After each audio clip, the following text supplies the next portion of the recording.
భూమిక పోషించిన వ్యక్తిగా అందరి చేత కొనియాడబడుతున్న పవన్ కళ్యాణ్ గారు. సో ఆయన కోసం చెప్పాల్సి వస్తే, ఆయన సైకాలజీ కోసం చెప్పాల్సి వస్తే ఏ విధంగా అనాలిసిస్ చేస్తారు? పవన్ కళ్యాణ్ గారు ఫస్ట్ ఆఫ్ ఆల్ ఫిల్మ్ ఇండస్ట్రీకి సంబంధించిన ఆయన. So if he wants to make money చేసుకోవాలంటే ఆయనకి ఆప్షన్స్ ఉన్నాయి. బట్ ఇందులోకి వచ్చి ఆయన ఇన్ని ఇయర్స్ నుంచి హోప్ పోకుండా టూ మచ్ ఆఫ్ పెర్సివరెన్స్ కానీ, కమిట్మెంట్ కానీ, కన్సిస్టెన్సీ కానీ, నేను గెలవాలి, ఏదో నేను దేశానికి కంట్రిబ్యూట్ చేయాలి. మనం తీసుకున్నట్లయితే చాలా మంది ఆయన విమర్శిస్తూ ఉంటారు. ఎలా అంటే సినిమా డైలాగులు చెప్తే చాలా మంది విమర్శించారు రీసెంట్లీ కూడా. ఏమని సినిమా డైలాగులు చెప్తే చాలద్దు, ఇది పాలిటిక్స్ అది ఇది అని చెప్పి. బట్ ఆయన మాట్లాడిన విషయాలు కానీ ఏమైనా కానీ కొన్ని డైలాగ్స్ ఇండియాని మార్చే విధంగా, యూత్ లో ఒకలాంటి ట్రాన్స్ఫర్మేషన్ కానీ, ఒకలాంటి మోటివేషన్ కానీ మీరు చూసినట్లయితే this lot of youth following for him. So అట్లాంటి is a very good motivator అని నేను చెప్తా. ఎందుకంటే యూత్ ని, మాసెస్ ని కదిల్చి మోటివేటింగ్ ఫ్యాక్టర్ ఉంటే గానీ అంత ఫాలోయింగ్ రాదు. సో డెఫినెట్లీ ఆయన చెప్పే స్పీచెస్ లో గానీ ఏదైనా గానీ నాకు ఎలా అనిపిస్తుంది అంటే he striving for better India, some kind of change. ఇదంతా కాదు, ఈ బ్యాడ్ థింగ్స్ అన్ని కాదు, ఈ లంచాలు తీసుకోవడము, ఈ అవినీతి, ఇదంతా కాదు. సో జగన్మోహన్ రెడ్డి ఎలక్షన్స్ ముందు ఏమని చెప్పారు? నన్ను గెలిపించండి అని. ఇక్కడ emotions lot of role play చేసే. So I think emotional aspect లో అట్ ద సేమ్ టైం ఇప్పుడు పవన్ కళ్యాణ్ గారికి ఉన్న బాధ్యత ఏంటంటే ఎమోషన్స్ మీద వచ్చారు ఫ్యాన్స్. ఆయనకున్న ఒక చరిష్మా గానీ, ఆయనకి విపరీతమైన charisma, the way he motivates people, and ఆయనకున్న ఒకలాంటి భరోసా ఇస్తున్నారు చూసారా జనాలకి. ఏంటంటే నేను చేస్తాను, చేంజ్ మీకు కనిపిస్తుంది, ఇవన్నీ కాదు, you will see a new India, new Andhra Pradesh అని ఇలాంటి మోటివేటింగ్ ఫ్యాక్టర్ వల్ల I think he won. And ఇప్పుడు ఆయనకున్న టాస్క్ ఏంటంటే, ఇప్పుడు ఎవరైతే ఓటర్స్ వచ్చారో, ఆయనకి పర్టికులర్ ఫాలోయింగ్ ఉన్నదో, సో ఈ ఎమోషన్స్ తో వచ్చిన వాళ్ళు మళ్ళీ నెగిటివ్ గా ఏదైనా ఎమోషన్స్ ఫీల్ అయితే, ఎందుకంటే ఇప్పుడు ఫర్ ఎగ్జాంపుల్ ఏదైనా పర్సనల్ రిలేషన్స్ లో కానీ ఎందులో కానీ మీరు చూసినట్లయితే బాగా ఇష్టం ఉన్న వాళ్ళ దగ్గర చిన్నది ఏదైనా నెగిటివ్ గా జరగగానే కేయాస్ వస్తాయి, గొడవలు జరుగుతాయి, ఏదైనా చిన్న కాంట్రవర్సీ, చిన్న మనస్పర్ధలు రాగానే. అలాంటివి కూడా జరిగే ఛాన్సెస్ ఉన్నాయి పవన్ కళ్యాణ్ గారి గురించి. ఎందుకంటే అప్రోర్ ఒకేసారి వచ్చింది కాబట్టి ఎమోషన్స్ తో. So then might also be a flip side. కాబట్టి ఆయన చేయాల్సింది ఏంటంటే ఇప్పుడు కన్సిస్టెంట్ గా వీళ్ళని ఉంచుకోవడం. He is a very good leader who has the capacity to motivate people. అంటే ఇప్పుడు పవన్ కళ్యాణ్ గారు సైకాలజీ కోసం చెప్పాల్సి వచ్చినప్పుడు, అంటే నేను చాలాసార్లు ఆయన గమనించింది ఏంటంటే, ఆయన కొన్ని విషయాల్లో చాలా అగ్రెసివ్గా ఉంటారు. అంటే ఒక రకమైన అంటే పాజిటివ్ ఆవేశం, అంటే ఆయన అభిమానులు చెప్పేది ఏంటంటే ఆయన ఆవేశం ఒక పాజిటివిటీ వైపు ఉంటుంది అని. సో పాజిటివ్ ఆవేశం అనే దాన్ని ఎక్కువ ఎక్స్ప్రెస్ చేస్తూ ఉంటారు. అట్ ద సేమ్ టైం కొన్ని విషయాలకు వచ్చినప్పటికీ తను తగ్గించుకోవడానికి కూడా సిద్ధపడుతూ ఉంటారు. ఫర్ ఎగ్జాంపుల్ కూటమి, అంటే టీడీపీ, జనసేన, బీజేపీ కూటమి కట్టినప్పుడు సీట్ల విషయంలోనే చాలా మంది అతన్ని, అంటే ఈ కూటమిని విచ్ఛిన్నం చేయడం కోసం కొంతమంది, లేకపోతే ఆయన అభిమానులు, లేకపోతే ఆయన ఇంకా ఎక్కువ అడిగితే బాగుంటుందన్న కాన్సెప్ట్ లో కూడా కావచ్చు. అంటే అలాగా అన్నది కాకుండా వాళ్ళు చేసింది ఏంటంటే చాలాసార్లు అతన్ని ప్రొవోక్ చేయడానికి ట్రై చేశారు. మీరు ఎక్కువ అడగండి, ఎక్కువ సీట్లు, మీకు 80 సీట్లు పోటీ చేసే కెపాసిటీ ఉంది ఇలా అని. కానీ ఆయన అన్ని ఒక ప్రాక్టికాలిటీ వైపు వెళ్ళి తను తగ్గించుకుంటూ కూడా, అంటే ఆ ఫ్రెండ్షిప్ అనేది ప్రాపర్గా మెయింటైన్ అయ్యేటట్టు చేశారు. సో ఈ రెండింటిని బేరేజ్ చేయాల్సి వచ్చినప్పుడు ఒకవైపు అగ్రెసివ్నెస్, ఆయన స్పీచ్ చాలా ఆవేశపూరితంగా ఉంటుంది, ఒకవైపు ఆయన చర్యలు చాలా కామ్గా ఉంటాయి. దీన్ని ఏ విధంగా సైకాలజీలో చూడొచ్చు అంటారు? ఏదో డైలాగ్ ఉంది కదా, ఎక్కడ నెగ్గాలో కాదు ఎక్కడ ఓడిపోవాలో తెలిసిన వాళ్ళే విన్నర్ అని చెప్పి. సో పవన్ కళ్యాణ్ గారికి ఎక్కడ నెగ్గాలో కదా ఎక్కడ తగ్గాలో కూడా తెలుసు. సో పవన్ కళ్యాణ్ గారికి వచ్చేటప్పటికి ఏంటంటే, నేను అదే ఇందాక చెప్పా కదా, మోటివేషన్. సో అగ్రెసివ్ గానే ఉండాలి స్పీచెస్. ఆ మోటివేటింగ్ ఫ్యాక్టర్ అనేది చాలా మందికి ఉండదు. I think with charisma and that speeches, that is how he gain voters whatever. ఎందుకంటే మనం ఎవరికైనా ఓట్ అయ్యాలంటే నమ్మకం రావాలి. ఆయన అంతలా నమ్మకం క్రియేట్ చేశారు. ఐ థింక్ ఆయన బాగా బ్యాలెన్స్ చేసుకుంటారు సైకలాజికల్ గా ఆయన్ని అంటే ఆయన క్యారెక్టర్ని లేకపోతే ఆయన సైకాలజీని ఒకవేళ అంటే పరిశీలించాల్సి వచ్చినప్పుడు స్టడీ చేయాల్సి వచ్చినప్పుడు ఏ విధంగా చూడొచ్చు అంటారు ఈ రెండు అంటే వ్యతిరేక భావాలు రెండును, ఒకటి అగ్రెసివ్నెస్ ఒకటి కామ్నెస్. సిట్యుయేషనల్ అండి, again it comes back to being situational. Okay, situational అంటే పరిస్థితులకు తగ్గట్టు, ఎక్కడ మనం గట్టిగా ఉండాలో తెలియాలి, ఎక్కడ సాఫ్ట్ గా ఉండాలో తెలియాలి. సో ఆయన మనుషుల్లోకి వెళ్ళినప్పుడు అగ్రెసివ్ గా మాట్లాడేవారు, ఎందుకు అది రీచ్ అవుతుంది. ఇప్పుడు నేను సాఫ్ట్ గా ఏదో సాఫ్ట్ టోన్ లో ఏదైనా మామూలుగా చెప్పాను అనుకోండి, అది రీచ్ అవ్వకపోవచ్చు. కానీ నేను దానికి ఒక ఎమోషన్ యాడ్ చేసి చెప్పాను అనుకోండి, ఒక ఎమోషన్ యాడ్ చేసి చెప్పినప్పుడు అది రీచ్ అవుతుంది. ఇప్పుడు గోల్ ఏంటి ఎవరికైనా పొలిటీషియన్ కి, to reach the common man. So common man ఎలా రీచ్ అవ్వాలి? Through emotion. సో ఆయన ఫీల్ అయ్యి ఆయన ఐ థింక్ అగ్రెషన్ కాదు, అగ్రెషన్ తో ఒకలాంటి చూసారా మీరు కొంతమంది పొలిటీషియన్స్ గానీ ట్రాన్స్ఫర్మేషనల్ లీడర్స్ గానీ వాళ్ళు మాట్లాడుతున్నప్పుడు వాయిస్ మాడ్యులేషన్ గానీ ద ఎమోషన్ విత్ విచ్ అంటే భావం ఏం చెప్తామో అది బాగా రీచ్ అవుతుంది. అట్ ద సేమ్ టైం వాళ్ళ యాక్షన్స్ అనేవి సిట్యుయేషనల్ గా ఉండాలి, సిట్యుయేషన్ కి తగ్గట్టు పరిస్థితులకు తగ్గట్టు ఉండాలి. సో ఐ థింక్ ఆయన బాగా మేనేజ్ చేసుకోగలిగారనే చెప్పొచ్చు. అలాగే పవన్ కళ్యాణ్ గారి ఆహార్యం చూసినప్పుడు ఆయన ఉంగరాలు సంథింగ్ ఏవో కనిపించాయి నాకు. ఏంటండి అంటే ఉంగరాలు అంటే మీరు యాక్చువల్గా ఒక సైకాలజిస్ట్, అంటే నేను అంటే దైవం మీద భక్తి ఉండడం ఉంగరాలు పెట్టుకోవడం తప్పని నేనేం చెప్పట్లేదు, నేనేం జడ్జిమెంట్లుగా ఏం చెప్పట్లేదు. వాళ్ళ అభిప్రాయం కావచ్చు, వాళ్ళ విశ్వాసం కావచ్చు, మంచి జరుగుతుందన్న ఇది కావచ్చు, లేకపోతే దైవానికి సంబంధించిన ఒకటి ధరిస్తే మనకి అంటే మనం స్వచ్ఛంగా ఉంటామనే ఒక ఇది కావచ్చు. సో ఉంగరాలు కొన్ని చూశాను, దానికి సంబంధించి మీరు కూడా ఆ మధ్య ఎప్పుడో ఒకసారి ఆఫ్ ద రికార్డ్ మాట్లాడుతున్నప్పుడు ఉంగరాల కోసం అన్నారు. ఏంటండి అది ఏంటి, ఆయన ఎలాంటి ఉంగరాలు పెట్టుకుంటారు? ఆయన చేతికి చూసానండి, ఏ ఫింగర్స్ కో నాకు గుర్తులేదు కానీ ఒకటి తాబేల్ ఉంగరం, ఒకటి కాబ్రా రింగ్, అదే పాము ఉంటుంది కోబ్రా రింగ్ ఒకటి, ఇది ఒకటి. సో బేసికలీ నాకు జనరల్ గా తెలిసిన విషయం ఏంటంటే ఆస్ట్రాలజికల్ సిగ్నిఫికెన్స్, ఆస్ట్రాలజీ ప్రకారం మనకి ఈ కాబ్రా రింగ్ ఏదైతే ఉందో it brings good luck and fortune అన్నమాట. మంచి విషయాలు మంచి జరుగుతుంది. రెండోది ఏంటంటే టర్టిల్, అదే మన టార్టాయిస్ తాబేలు ఉంగరం ఏంటంటే ఇది పాత కర్మలను కడిగేసి కొత్త పరివర్తన తీసుకొస్తుంది, ఒకలాంటి ట్రాన్స్ఫర్మేషన్ అండ్ గుడ్ కర్మస్ అంటే పాత పూర్వజన్మలో చేసిన కడిగేసి ట్రాన్స్ఫర్మేషన్ తీసుకొచ్చి ఎందులోనైనా నిలబడితే గెలుస్తారు అనే ఒక సిగ్నిఫికెన్స్ ఉన్న ఫింగర్ రింగ్స్ ఇవి. ఇంకా ఆస్ట్రాలజర్స్ ఇంకా బెటర్ గా చెప్తారు. ఇన్ జనరల్ ఆస్ట్రాలజికల్ సిగ్నిఫికెన్స్ ఇది.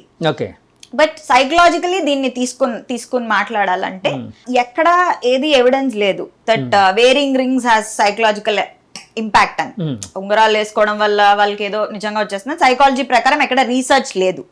కానీ ఒక విషయం ఏం చెప్పుకోవాలి, సైకాలజీ అనేది సైన్స్ కాబట్టి సైన్స్ పరంగా లేదు, కానీ ఆస్ట్రాలజీ అనేది సూడో సైన్స్ అండ్ ఆస్ట్రాలజర్స్ వాళ్ళు చెప్తారు అంటే ఒక నమ్మకం ఒక దైవత్వం అనుకోండి.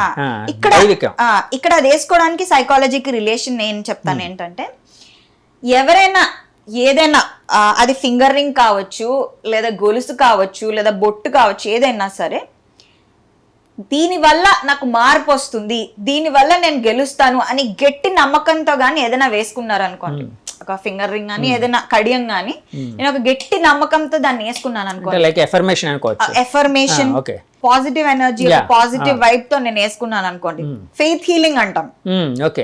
చూసారా, ఫెయిత్ హీలింగ్ అనే కాన్సెప్ట్ ఏంటంటే భగవంతుడిని నమ్మండి మిరకల్స్ జరుగుతాయి అంటారు. అంటే ఆ ఫెయిత్, ఆ ధైర్యం వల్ల ఇప్పుడు బాగా క్యాన్సర్ పేషెంట్ కో బాగా ఒంట్లో బాగాలేని వాళ్ళకో ఆ దేవుడు స్తోత్రం చదువుతుంటే ఒకలాంటి ఎనర్జీ పాజిటివిటీ దానివల్ల వాళ్ళు బతికేస్తారు ఆ ధైర్యానికి. సో ఎవరైనా ఏదైనా అనుకుని స్ట్రాంగ్ ఎఫర్మ్ చేసుకుని నమ్మకంతో పెట్టుకుంటే మన మైండ్ లో మనకి తెలియకుండా సబ్ కాన్షియస్లీ చేంజెస్ వస్తాయి. సో డెఫినెట్లీ దానివల్ల పాజిటివ్ ఇంపాక్ట్ ఉంటుంది. సో ఏ ఎఫర్మేషన్ అనుకుంటామో డెఫినెట్లీ దాని వైపు మనం అడిగేస్తాం. సో ఇదే మనం లా ఆఫ్ అట్రాక్షన్ అంటారు, లా ఆఫ్ యూనివర్స్ అంటారు, ఇలా చాలా చాలా కాన్సెప్ట్ చెప్తారు. బట్ దానికి సైకలాజికల్ రీజన్ ఏంటంటే సైంటిఫిక్ ఎక్స్ప్లెనేషన్ నేను మీకు చెప్తాను. ర్యాస్ అంటాం, బ్రెయిన్ లో ర్యాస్, RAS అంటే రెటిక్యులర్ యాక్టివేటింగ్ సిస్టమ్ మన మైండ్ లో ఉంటుంది.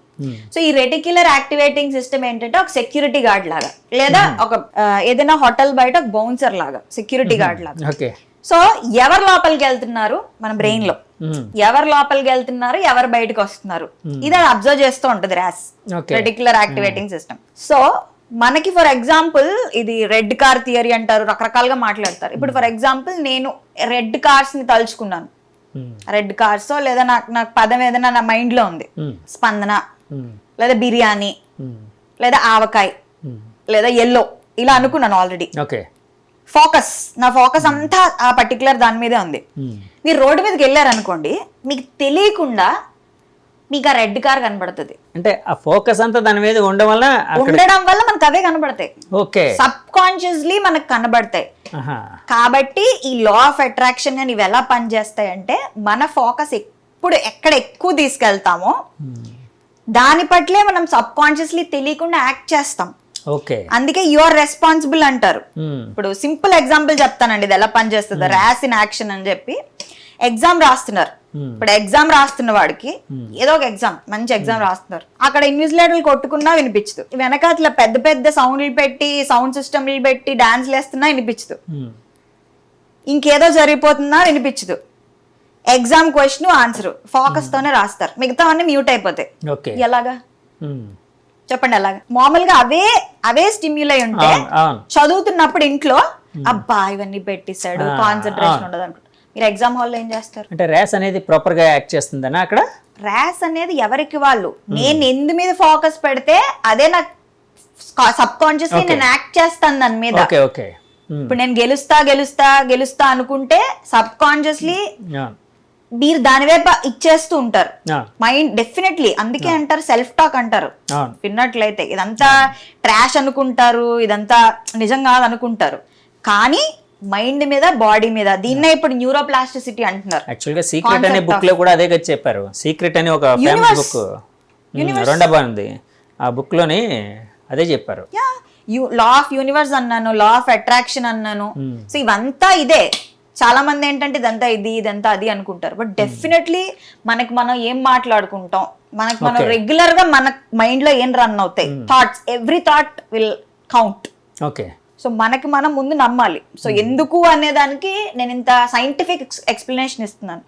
ఇప్పుడు ఇంతకు ముందు అండి పుట్టినప్పుడు ఎంత బుర్ర ఉందో దాంతోనే ఉంటారు, ఇంకా బ్రెయిన్ లో చేంజెస్ రావన్నారు.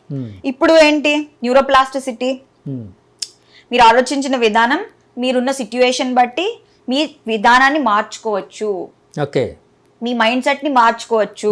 చాలా కష్టం, నెక్స్ట్ ఇంపాసిబుల్, బట్ మీరు ఏది ఎక్కువ ఫోకస్ చేస్తే మీకు అదే కనబడుతుంది. And this is a proven scientific thing.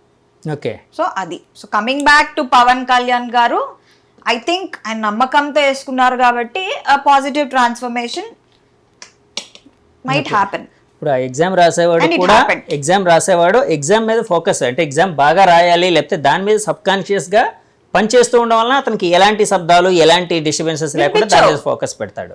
అట్లాగే అంటే పవన్ కళ్యాణ్ గారి విషయంకి వచ్చినప్పటికీ మీరు అన్నట్టు ఆ పాజిటివిటీ, ఇప్పుడు ఏదైతే అంటే ఒక పాజిటివ్గా నన్ను డ్రైవ్ చేస్తుందని నా నమ్మకంతో ఆయన ధరించిన ఇవి సైకలాజికల్గా కూడా ఆయన ముందుకు నడిపించాయని అనుకోవచ్చు కదండి. నేను సైకలాజికల్ ఎలా పనిచేస్తుంది చేయలేదు అని పక్కన పెడితే ఆస్ట్రాలజికల్గా, సో సైంటిఫిక్గా నేను చెప్పాను అనమాట మన మెదడు మీద ఎలాంటి ఇంపాక్ట్ ఉంటుంది అని. విభూతి పెట్టుకుంటారు. సో ఆయన జగన్ని ఓడించాలి అని అనుకున్నారు ఫస్ట్ నుంచి. అదే యాక్చువల్గా ఆయన ఎప్పుడు నేను ముఖ్యమంత్రి అవ్వాలని ఎప్పుడూ అనుకోలేదు, ఆయన అనుకోలేదు. జగన్ గారిని ఎలాగైనా ఓడించాలి, జగన్ గారిని ఓడించాలి, అందరూ కలిసి కట్టుకు వెళ్ళాలని ఆ ప్రయత్నం, అదే ఫోకస్ మీద చేసి ఎలాగైతేనే ఓడించారు. సో ఇది అనుకోవచ్చంటే ఈ విధంగా, అంటే ఆ ఫోకస్ మొత్తం దాని మీదే పెట్టడం వలన ఆయన సబ్కాన్షియస్గా అన్ని, అంటే ఆయన ఎఫర్ట్స్ మొత్తం దాని మీద పెట్టి అన్ని విధాలుగా యాక్ట్ చేయగలిగారు అని అనుకోవచ్చా అండి? డెఫినెట్లీ అండి. ఇది పనిచేస్తుంది 80 to 90%. అండ్ మిగతా పరిస్థితులు and way he took actions కూడా, ఓన్లీ అనుకోవడమే పనికిరాదు కదా, అది చేసి మనం యాక్షన్స్ కూడా, మనం యాక్షన్స్ సపోర్ట్ చేయాలి. ఇప్పుడు అంటారు కదా అడగందే అమ్మాయిన ఇది పెట్టదని చెప్పి, యువర్ యాక్షన్స్, నీ కర్మ నువ్వు చేయి, తర్వాత వాట్ ఎవర్ ద రిజల్ట్ అది దేవుడికి వదిలి అని చెప్తారు కదా భగవద్గీతలో, కర్మణ్య వాధికారస్తే మా ఫలేషు కదాచన. సో యూ డూ ద కర్మ.